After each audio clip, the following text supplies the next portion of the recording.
Is this a swap or exchange of 200,000 for 200,000? Yes.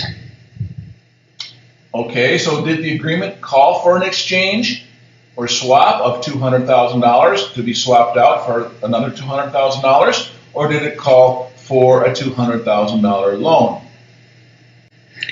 A $200,000 loan.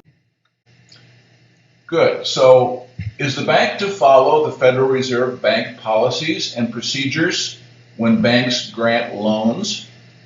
Yes. So what are the standard bank bookkeeping entries for granting loans according to the Federal Reserve Bank policies and procedures? And I'll hand you now the Banker Fed publication entitled Modern Money Mechanics, labeled Exhibit C.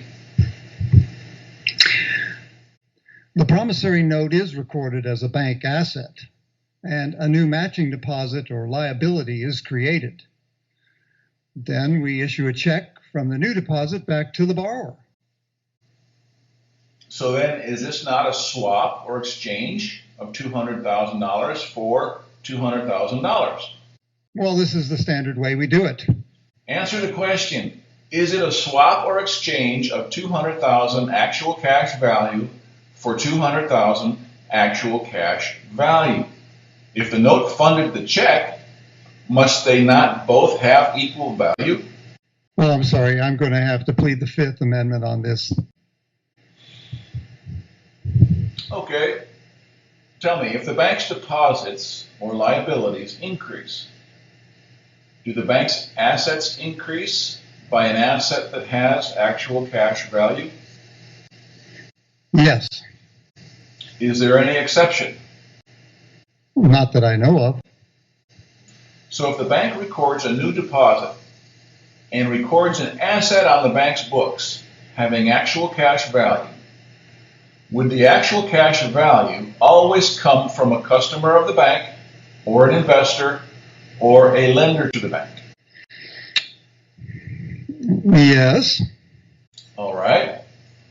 Is it the bank policy to record the promissory note as a bank asset offset by a new liability? Yes, it is. Does the promissory note have actual cash value equal to the amount of the bank loan check? Yes. Then, does this bookkeeping entry prove that the borrower provided actual cash value to fund the bank loan check?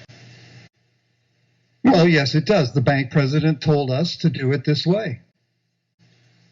All right. How much actual cash value did the bank loan to obtain the promissory note? Nothing. Then how much actual cash value did the bank receive from the borrower? $200,000. So then, is it true you received $200,000 actual cash value from the borrower plus monthly payments, and then you foreclosed and never invested 1 cent of legal tender or other depositor's money to obtain the promissory note in the first place? Is it true that the borrower financed the whole transaction? Yes. Are you telling me the borrower agreed to give the bank $200,000 actual cash value for free, and that the banker returned the actual cash value back to the same person as a bank loan? I was not there when the borrower agreed to the loan. Do the standard Fed publications show the bank receives actual cash value from the borrower for free, and that the bank returns it back to the borrower as a bank loan? Yes. Okay. Do you believe the bank does this without the borrower's knowledge or written permission and authorization? No.